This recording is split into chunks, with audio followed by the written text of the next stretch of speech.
Assalamualaikum warahmatullahi wabarakatuh. Saya Suciati, Direktur RSUD Ulin Banjarmasin.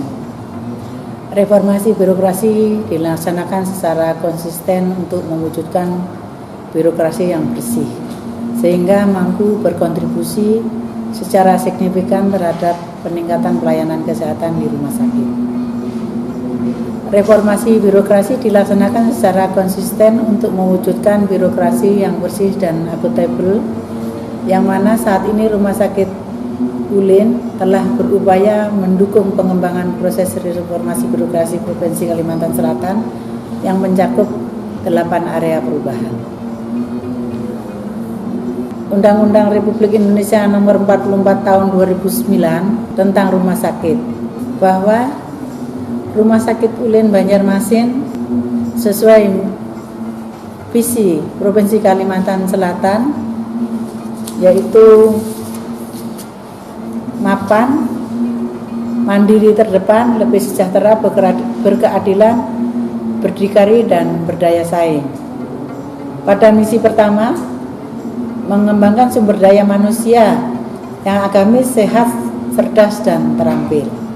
Rumah Sakit Ulin Banjarmasin untuk tahun 2020 pada sistem akuntabilitas kinerja instansi pemerintah yang kita sebut SAKIP didapatkan dengan predikat A, di mana SAKIP bertujuan untuk mendorong terciptanya akuntabilitas kinerja instansi pemerintah, khususnya RSUD Ulin sebagai salah satu prasyarat terciptanya pemerintah yang baik dan terpercaya.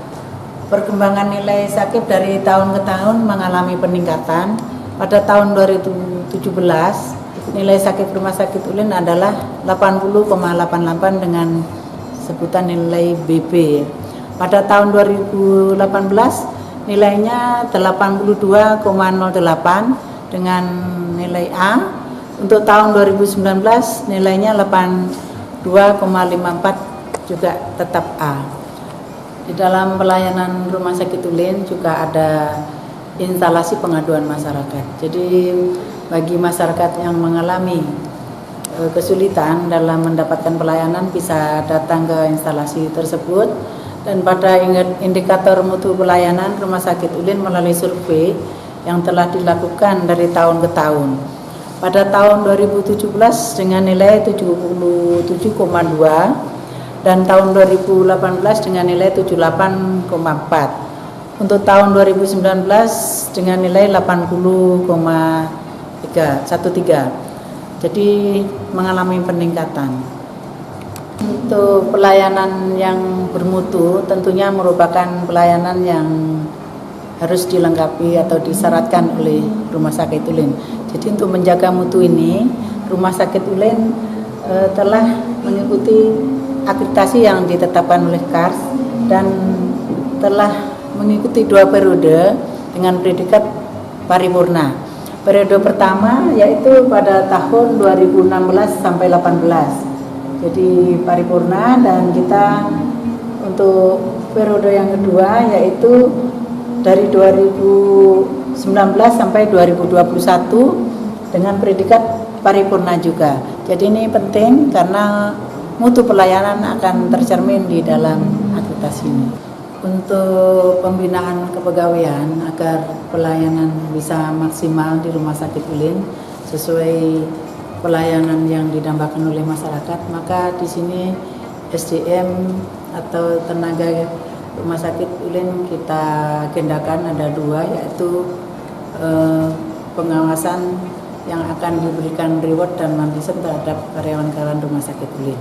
Dan pada tahun 2018 ada 3 orang yang mendapatkan hukuman disiplin, dan tahun 2019 ada 1 orang, dan tahun 2020 ada 2 orang. Sedangkan reward yang kita berikan kepada karyawan yang berprestasi itu ada 2 kategori, yaitu baik dan karyawan teladan yang melalui lomba-lomba inovasi. Jadi itu reward itu biasanya kita berikan pada waktu 17 Agustus.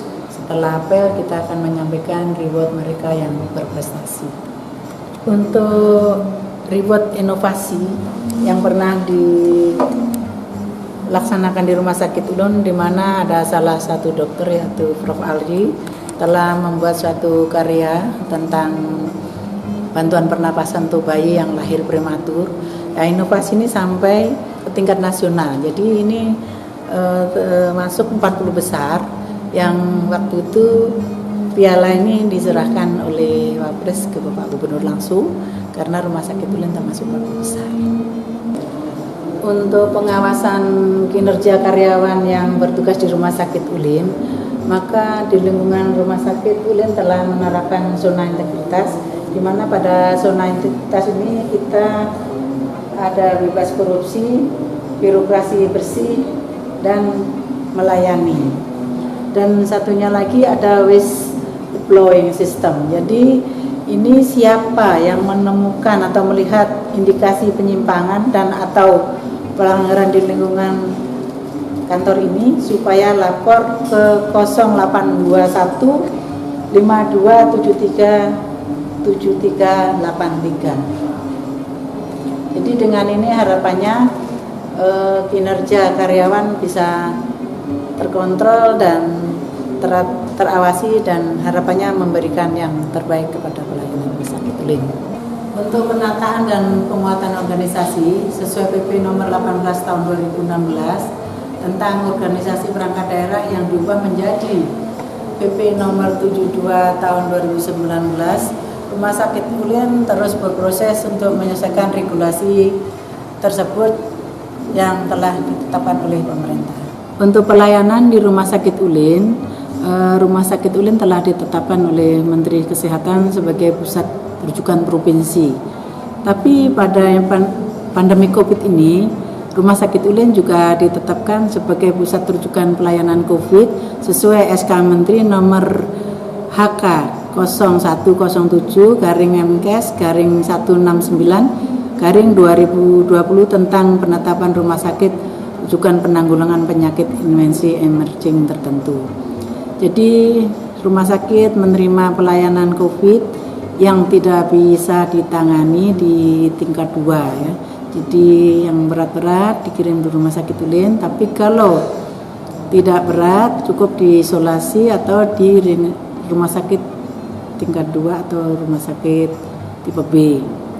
Dalam yang pelayanan COVID ini, Rumah Sakit Ulin sekarang menerapkan pelayanan kesehatan dengan prosedur protokol kesehatan. Jadi di sini ada IGD ya untuk menerima pasien pertama kali yang datang dirujuk dari rumah sakit tingkat 2, yang selanjutnya akan dilakukan pemeriksaan dan dirawat di ruang perawatan COVID atau di gedung mawar ya. Di sana untuk pasien-pasien yang pasien COVID biasanya dengan komorbid ya. Dan untuk ibu hamil yang tidak bisa ditangani di tingkat 2, misalnya harus sisio, maka akan dinaikkan ke lantai 5 untuk seksio, atau kalau tidak seksio di lantai 2 untuk persalinan normal. Jadi penanganan COVID ini kita selalu mengikuti protokol kesehatan karena untuk menghindari penularan. Dan untuk pemeriksaan follow up atau pasien yang dirawat, kita ada laboratorium mikrobiologi dengan swab, itu bisa memeriksa PCR untuk memastikan virus ini sudah negatif atau masih ada di dalam tubuh seseorang. Jadi ini 2 minggu sekali atau sesuai SOP, maka pemeriksaan PCR-nya akan dilakukan di Rumah Sakit Ulin. Dan untuk pasien-pasien yang perlu foto ronsen akan difoto ronsen sesuai keperluan yang dilaksanakan oleh DPJP-nya ya. Dan bagi pasien yang sudah negatif 2 kali, maka mereka boleh pulang, dan mereka untuk awal-awal kita lakukan pelepasan karena senang sudah sembuh dari virus corona ini. Dan untuk pasien yang meninggal, maka pasien ini akan dibawa ke ruang jenazah maka di sana akan ditangani sesuai protokol kesehatan untuk mengkapani atau menangani jenazah COVID ini agak beda ya dengan pasien jenazah biasa. Jadi sesuai protokol kesehatan penanganan jenazah COVID, dan setelah selesai dimasukkan peti, maka yang muslim akan disolatkan di halaman ya. Kalau dulu ada musola, tapi COVID ini di halaman. Dan selanjutnya akan dibawa ambulan ke tempat penguburan di mana keluarga pasien menghendaki, di kampungnya atau di mana ya. Dan untuk pelayanan COVID ini selama mulai Maret sampai bulan Juni-Juli ini ada petugas karyawan kita yang meninggal ya. Jadi 1 dokter dan 1 perawat. Dan karena itu pemerintah pusat memberikan santunan kepada keluarga nakes ini yang ditinggal oleh suaminya atau ibunya yang meninggal, dan santunan itu diserahkan langsung oleh Menteri Kesehatan kepada keluarga pasien yang ditinggal tugas yang meninggal tersebut. Dalam memberikan pelayanan sesuai reformasi birokrasi yang kita ikuti, dan kita sudah melaksanakan reformasi birokrasi di Rumah Sakit Ulin ini dari tahun ke tahun. Harapannya tahun sekarang ini akan lebih bagus lagi, dan Rumah Sakit Ulin akan memberikan kontribusi reformasi birokrasi provinsi yang membawa Kalsel lebih maju dan mapan bergerak.